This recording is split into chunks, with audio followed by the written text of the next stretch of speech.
नमस्कार, आप सभी का स्वागत है आप सभी का हमारे यूट्यूब चैनल पे। चलिए बात करते हैं सीएचएन के चैप्टर नंबर फर्स्ट के वीडियो नंबर सेकंड की। ठीक है, फर्स्ट हमने कर लिया था उसमें। आज हम बात करते हैं DGHS director general health service की। ठीक है, इससे पहले आप उस वीडियो को देखें तभी आपको समझ में आएगा। तो आज हम बात करते हैं, साथ साथ में आप लिखते रहिएगा कि डायरेक्टरेट जनरल हेल्थ सर्विसेज क्या होती है, कि ऑर्गेनाइजेशन का स्ट्रक्चर होता है। सबसे पहले डीजीएचएस, उसके बाद में director general of health service, फिर एडिशनल डायरेक्टर, फिर डिप्टी डायरेक्टर, फिर एडमिनिस्ट्रेटिव स्टाफ। ये सब हमने बात वहाँ तक कर ली थी। आज हम बात करें इसके फंक्शन की। क्या फंक्शन होते हैं डीजीएचएस के?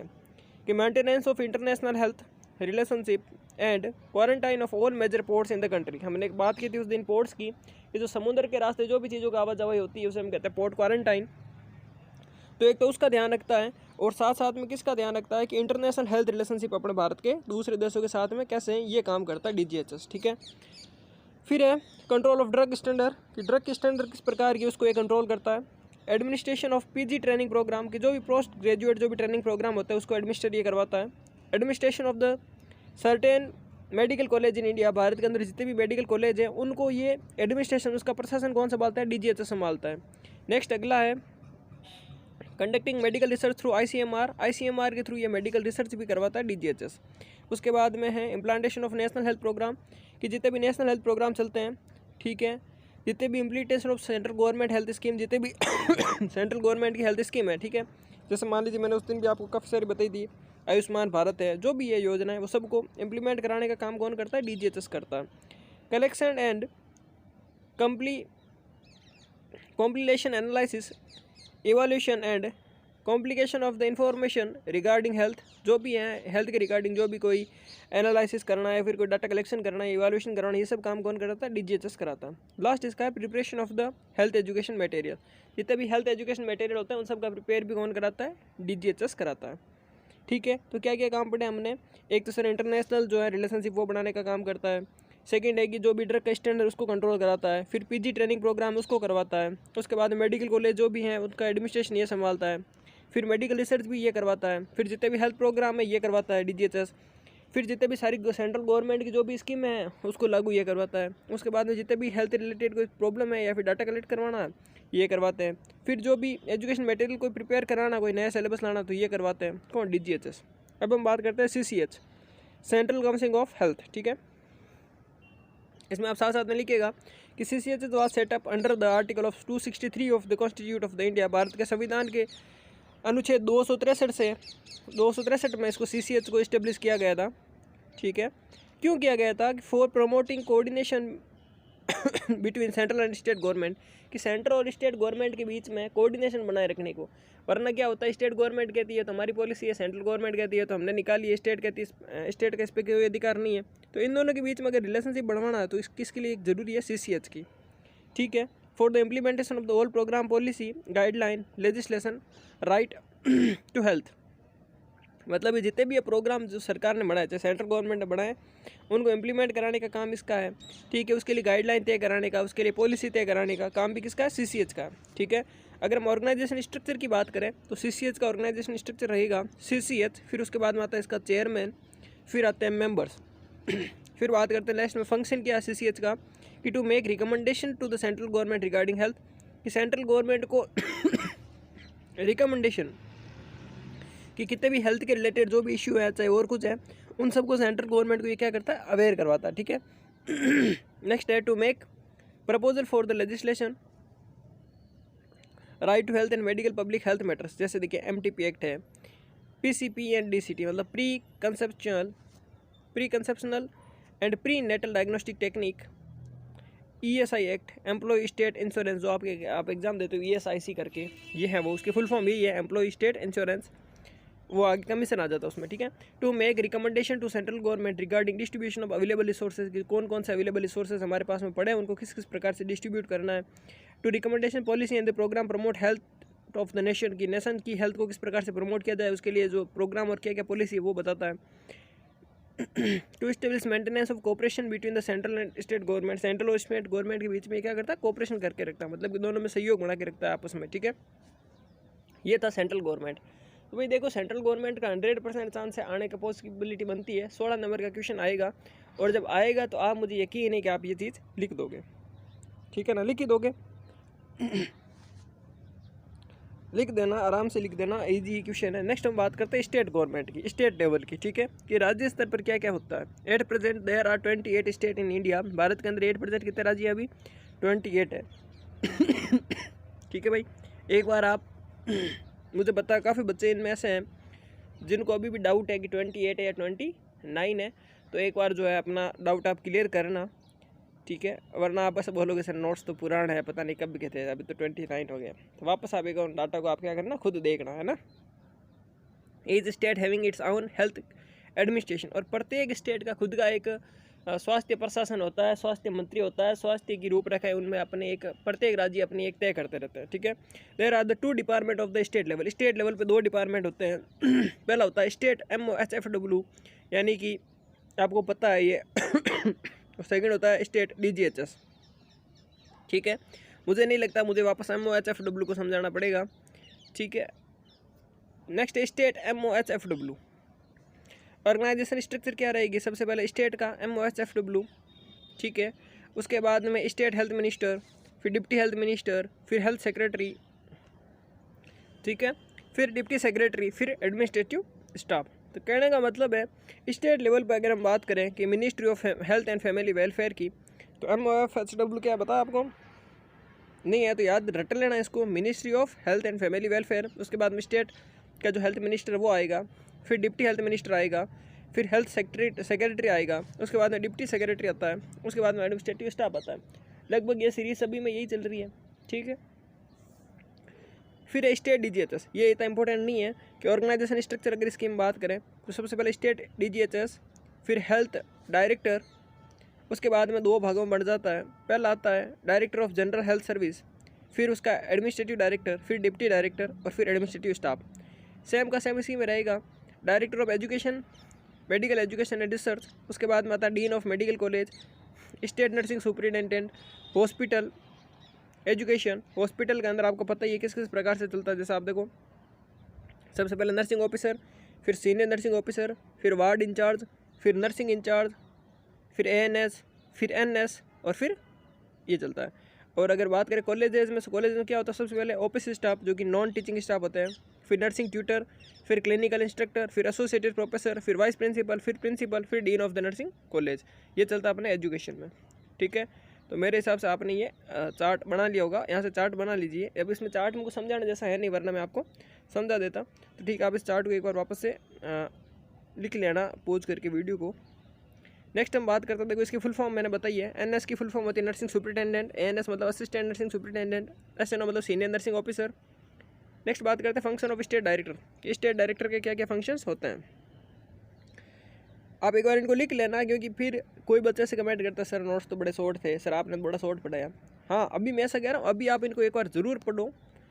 ये पढ़ने के बाद में आप में एक, ये लिखने के बाद में मैं कह रहा हूँ, अगर आपको टाइम लगे, जैसे मान लीजिए वीडियो बनता है 20 मिनट का, तो आपको टाइम लिखने में और पढ़ने में टाइम लगता है 40 मिनट का, यानी कि 40 मिनट में आपके नोट्स प्रिपेयर हो रहे हैं। वरना भटकते फिरोगे ऐसे साइटों पे घूम घूम के, कि कोई साइट पे मिले, कोई पे सर्च करोगे आप BSc nursing 4th year research care communication के नोट्स, कहीं आपको इस प्रकार की डाटा और इस प्रकार के नोट्स मिलने वाले नहीं है, ठीक है। इसलिए इनको साथ साथ में लिख लेना।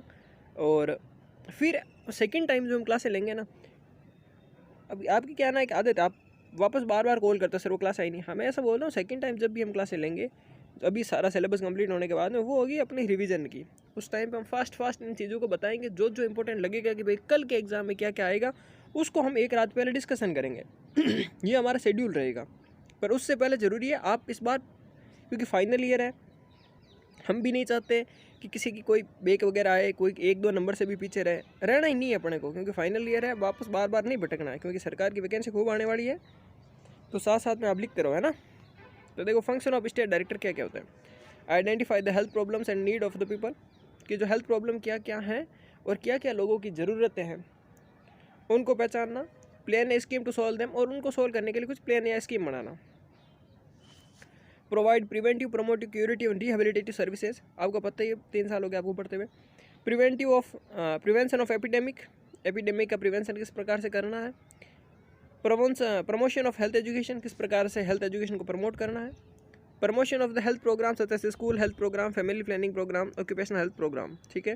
नेक्स्ट है सुपरविजन ऑफ हेल्थ सेंटर का सुपरविजन करना है। Establish training programme for the health worker, कि जो भी हेल्थ वर्कर है उनके लिए ट्रेनिंग प्रोग्राम चलाना है, ठीक है। Vital statics, prevention and control of non communicable disease, जो भी नॉन कम्युनिकेबल डिजीज़ है उनके लिए उनको प्रिवेंट करना है। Provide economic technical support to the government, economic और टेक्निकल सपोर्ट देना गवर्नमेंट हॉस्पिटल्स को।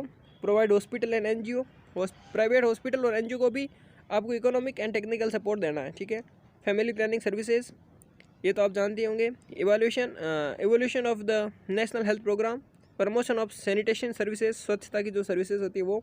Regulation and maintenance of medical, nursing, pharmacy, paramedical courses, आपको ये तो पता ही है, इनको रेगुलेट कराना जैसे हमारी RGHS कराती है।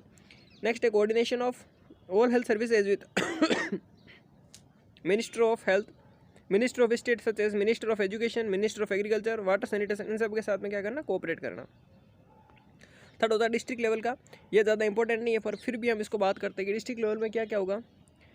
आप लिख लेना साथ साथ में सभी को, क्योंकि ईजी रहेगा आपके लिए, छोटी छोटी हैं वैसे भी। कि India is a democratic country in which the India में administration unit in the district, कि भारत के अंदर जो प्रशासनिक जो भी यूनिट्स इकाइयाँ होती है वो कहाँ पे होती है, जिलों में भी होती है।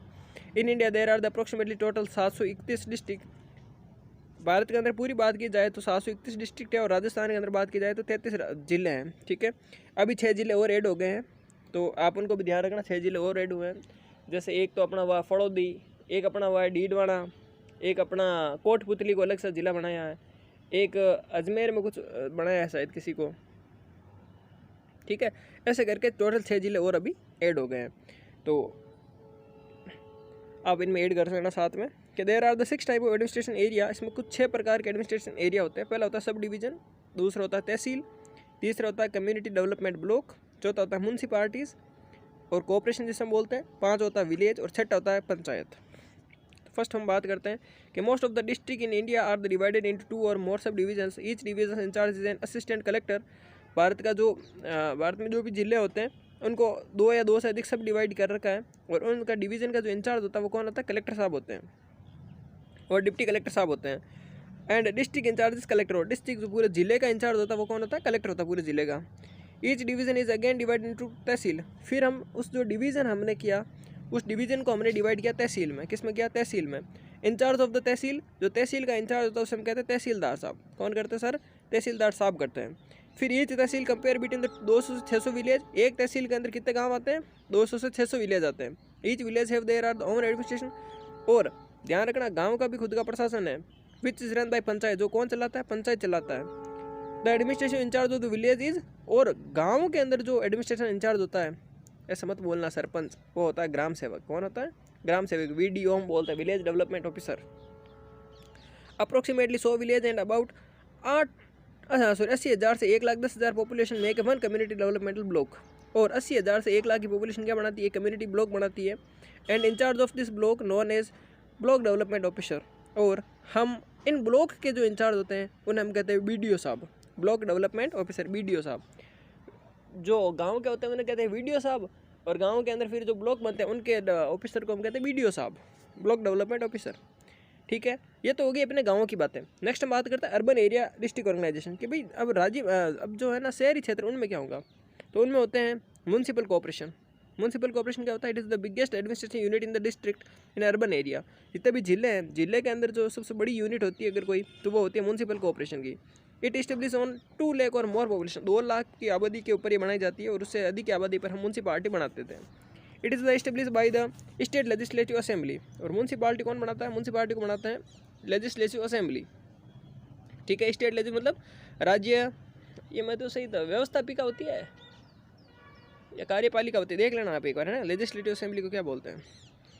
उसके बाद the head of the municipal corporation known as mayor, जिसे महापौर कहते हैं, ठीक है, इंग्लिश में बोलते हैं उसे मेयर। जो म्यूनसिपल कॉर्पोरेशन का जो हेड होता है उसे हम कहते हैं महापौर या mayor, which is elected by the population through elections, जो कि इलेक्शन के द्वारा चुने जाते हैं। The work period of the mayor is 5 साल, और मेयर का वर्क पीरियड होता है 5 साल का। The head of the administration is known as CEO, and CEO is appointed by state government, और इनका जो एडमिनिस्ट्रेटिव का हेड होता है उसे हम कहते हैं CEO, और CEO कौन चुनता है, राज्य सरकार चुनती है। नेक्स्ट आता है municipal board, it is establish urban area on 10,000 से 2 लाख पॉपुलेशन। अगर कोई शहरी क्षेत्र है और शहरी क्षेत्र की अगर पॉपुलेशन 10,000 से 2 लाख की है तो उस जगह पर बनता है म्यूनसिपल बोर्ड। और the head of the municipal body is known as chairman, और उसके हम हेड को हम कहते हैं चेयरमैन है, अध्यक्ष साहब। Chairman elected by the elected members, और जो भी इलेक्टेड मेंबर होता है वो उसे चुनते हैं, which is known as member of municipal board, जिसे हम कहते हैं पार्षद। पार्षद के द्वारा कौन चुना जाता है? अध्यक्ष साहब चुने जाते हैं। अध्यक्ष साहब उस बोर्ड के क्या होते हैं? हेड होते हैं। और पार्षद को कौन चुनता है? लोग चुनते हैं, ठीक है। Work period of chairman is 5 साल, और चेयरमैन का वर्क पीरियड होता है 5 साल। Function of municipal corporation board, फिर म्यूनसिपल कॉर्पोरेशन बोर्ड के क्या क्या फंक्शंस होते हैं? Construction and maintenance of road, road बनाना, ठीक है। सैनिटेशन, स्वच्छता का। ड्रेनेज फैसिलिटी, नालियाँ वालियों को अगर एकदम आपके अच्छा होना चाहिए। स्ट्रीट लाइटिंग, गलियों में लाइट होनी चाहिए। वाटर सप्लाई होना चाहिए। हॉस्पिटल बनाना चाहिए। एजुकेशन होना चाहिए। हॉस्पिटल बनाएंगे तो क्या, पर उनका मेंटेनेंस तो करें।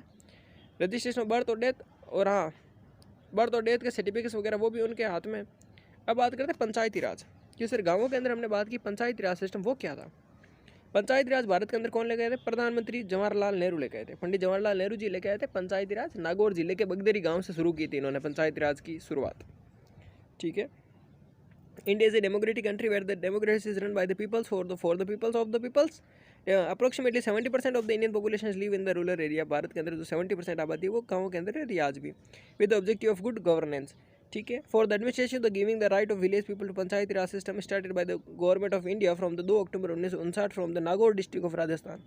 राजस्थान के नागौर जिले से 2 अक्टूबर 1959 को शुरू किया गया था। The panchayati raj system is 3 tier structure, और मैंने बता दिया कौन लेके आए थे? प्रधानमंत्री पंडित जवाहरलाल नेहरू लेके आए थे उस टाइम पे। नागौर जिले का भी गांव है बगदरी गांव, है ना। The panchayati raj system has 3 tier structure, इसके 3 टायर स्ट्रक्चर होती है। Rural government in India which connect with village to district, जो कि गाँवों को जिलों से जोड़ने का काम करती है, जिसके अंदर पहला आता है पंचायत, दूसरा आता है पंचायत समिति, और तीसरा आता है जिला परिषद। तो पंचायत होती है विलेज लेवल पे, पंचायत समिति होती है ब्लॉक लेवल पे, और फिर आता है जिला परिषद। तो जल्दी से खत्म करते हैं पंचायत क्या होती है।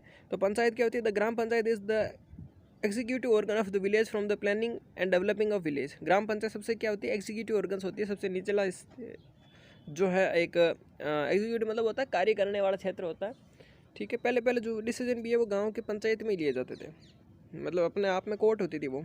Organ of the village from planning and development of village, कि गाँव को किस प्रकार से हमें डेवलप करना है इसकी प्लानिंग वगैरह पंचायत करती है। The population covered various from the 5000 से 15000 और मोर।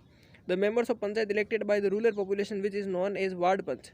जो पंचायत के मेंबर है वो कहाँ से चुने जाते हैं? 2 वोट होते हैं, एक होता है सरपंच के वोट, एक होता है वार्ड पंचों के वोट, ठीक है। अब जो पंचायत होते हैं उस पंचायत के अंदर कुछ मेंबर्स होते हैं, उन मेंबर्स को हम कहते हैं वार्ड पंच। जो कौन चुनते हैं? गांव के मेंबर चुनते हैं, और उसका जो हेड होता है वार्ड पंचों का वो होता है sarpanch. The work of gram panchayat include sanitation. Gram panchayat के काम क्या क्या? देखो, स्वच्छता का है, रोडों को बनाना है, ठीक है। Social act economic development, infrastructure को मजबूत करना, public health of the village. तो ये ग्राम पंचायत के मेन काम होते हैं। हालांकि पट्टा वट्टा बनाना, ये जो काम भी आजकल ग्राम पंचायत संभालती है गाँव लेवल पर। नेक्स्ट होता है पंचायत समिति। पंचायत समिति क्या होती है कि ये इट कंसिस्ट ऑफ 100 विलेज और more and population about 1 lakh से 1,20,000 की 1,20,000 की पॉपुलेशन पे पंचायत समितियाँ होती हैं। द मेंबर ऑफ पंचायत समिति इंक्लूड सरपंच। इसके अंदर कौन कौन होते हैं पंचायत समिति में? Sarpanch, MLA, MP and elected member of panchayat samiti. The primary function of the panchayat samiti is execute the community development programme. The BDO is the administrative head, और जो BDO होता है उसका मैंने बता दिया आपको, उसका हेड होता है पंचायत समिति का। नेक्स्ट है जिला परिषद। ये देख लो जिला परिषद क्या होती है। It's the agency of the rural local government. ये एक एजेंसी है रूरल और लोकल गवर्नमेंट की एट द डिस्ट्रिक्ट लेवल के ऊपर, ठीक है। The member of the zila parishad include the head panchayat, the head of panchayat samiti, the district MP, MLA, representative, ST, SC and women. The function of zila parishad is administration of the health services, infrastructure development, education, agriculture and same to same है, सबके काम आपको same लिखना है, ठीक है। तो ये आप बात होगी, हम जिला परिषद के ऊपर आज इसको छोड़ रहे हैं।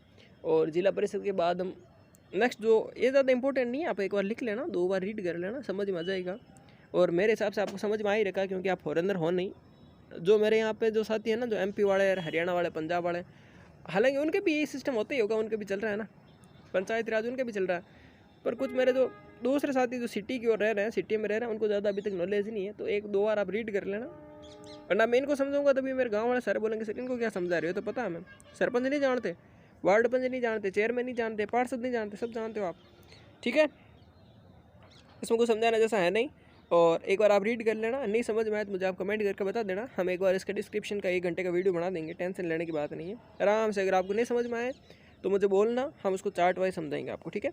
नेक्स्ट हम बात करेंगे कल health care delivery in village की, विलेज के अंदर किस प्रकार से हेल्थ केयर सर्विसेज होती है, कौन कौन वहाँ पे होते हैं, ठीक है। करतार सिंह कौन था, आशा बाई जी कौन थी, NHM कौन है, ठीक है, ANM कौन है, आंगनवाड़ी वर्कर कौन है, आशा सहयोगिनी कौन है, सब की सब हम बात करेंगे कल के बाद में, ठीक है। तो thanks, have a nice day. और अगर आपको हमारी क्लास अच्छी लगती है और तो आप अपने सारे ग्रुप्स के अंदर इनको शेयर करें, ठीक है, तो हर किसी को इसका बेनिफिट मिले, वरना ठीक है। Thanks, have a nice day. ASHA is selected from the village itself, say appointed on 1000 population, ठीक है। ASHA will train to the work as an interference between the community peoples and the public health system. अरे यार sorry, शायद मेरे से उस बीच में mic चालू रह गया था, माफ़ी चाहते हैं हम आपसे इसके लिए। Next selection criteria for the Asha, Asha must be preliminary women registered the same village, उसी गांव के अंदर आशा रहनी चाहिए। आशा मैरिड हो सकती है, विडो हो सकती है, डिवोर्स हो सकती है। मैरिड मतलब होता है बेटा शादीशुदा, ठीक है। विडो मतलब होता है विधवा, डिवोर्स मतलब होता है तलाकशुदा। And probably in the age group of 25 से 45, बस कितनी होनी चाहिए आशा की उम्र, 25 साल से 45 साल होनी चाहिए। आशा कौन है ना, मान्यता प्राप्त सामाजिक स्वास्थ्य करता, स्वास्थ्य कार्यकर्ता, ठीक है। It should be have education up to 8th class, 8वीं पास होनी चाहिए अपनी आशा बाई जी। कितनी होनी चाहिए आशा बाई जी पास, कितनी होनी चाहिए, 8वीं पास होनी चाहिए। अगर मान लो आशा बाई जी 8वीं पास नहीं है, मतलब उस गांव के अंदर कोई भी 8वीं पास नहीं है, तो आप उस कैंडिडेट को चूज कर सकते हो जो 5th क्लास पास है, ठीक है।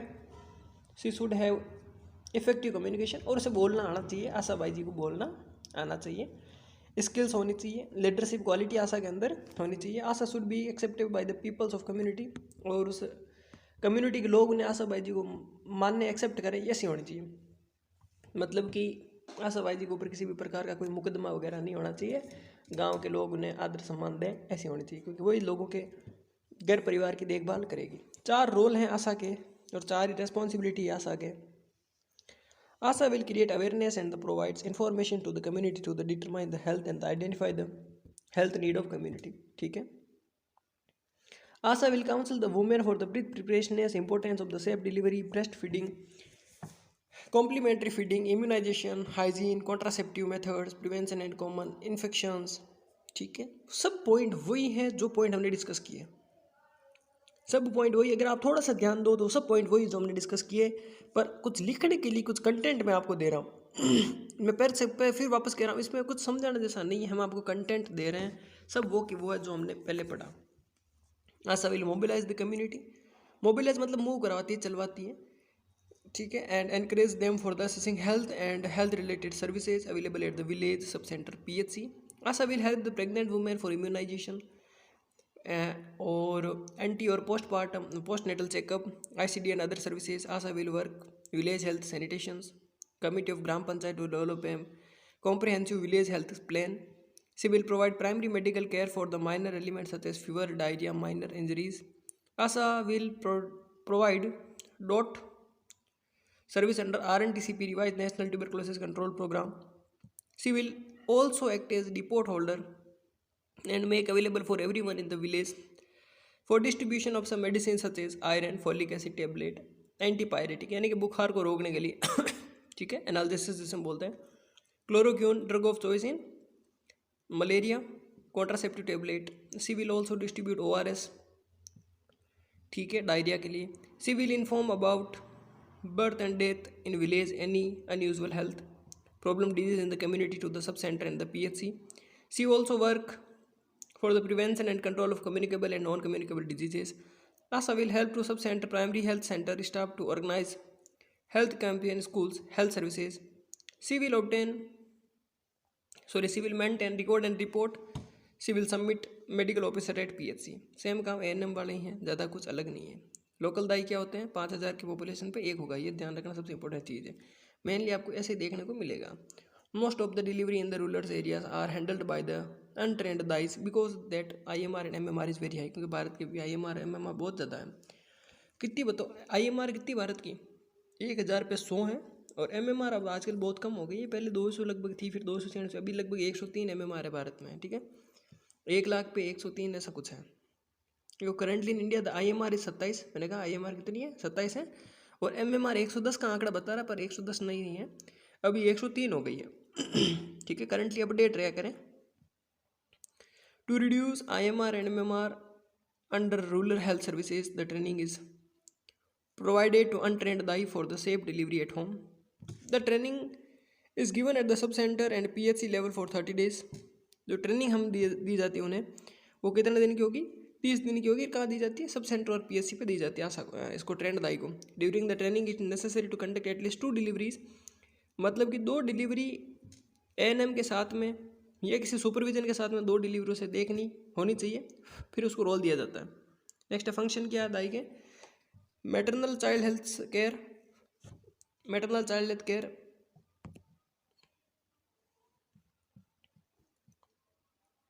कहाँ चला गया रे, चलो, maternal child health care, family planning services, immunisation services, distribution of iron folic acid tablets, referrals high risk mothers, health education on the nutrition, encourage the community people for the use of contraceptives, safe water and safe basic sanitation, arrangement of vaccination and pregnant women. Last है anganwadi worker under the ICDS। देखो एक anganwadi worker भी कितनी होती है, 1000 पे एक होती है अंडर द ICDS। चलो एक चीज़ और सुन लो, आंगनवाड़ी के अंदर जो होते हैं उन्हें 1000 पे एक। अब आंगनवाड़ी प्रोग्राम चलाने की फंडिंग कौन करता है, स्पॉन्सर्ड कौन करता है, पहले आप देखो स्पॉन्सर्ड, आंगनवाड़ी प्रोग्राम स्पॉन्सर्ड करता है, एक्स्ट्रा चीज़ है अब लिखना, आंगनवाड़ी प्रोग्राम स्पॉन्सर्ड कौन करता है, अपना जो वर्ल्ड बैंक है और जो UNICEF United national international children emergency fund, ये दोनों मिलकर के करते हैं। और इसकी जो फंडिंग करता है केयर नाम की संस्था है, care cooperative relief and assistant for everywhere, ऐसा कुछ नाम इसका, ठीक है, CARE केयर, तो ये करती है, ठीक है। Under the ICDS scheme there is an anganwadi worker on 1000 population पे एक। The Anganwadi worker is selected from the community and she undergoes training in the various aspects of health, nutrition and development for the 4 month. ठीक है, anganwadi worker is a part time worker who provides health care services in childrens and pregnant women. Childrens और pregnant women को part time worker के रूप में एक काम करती है।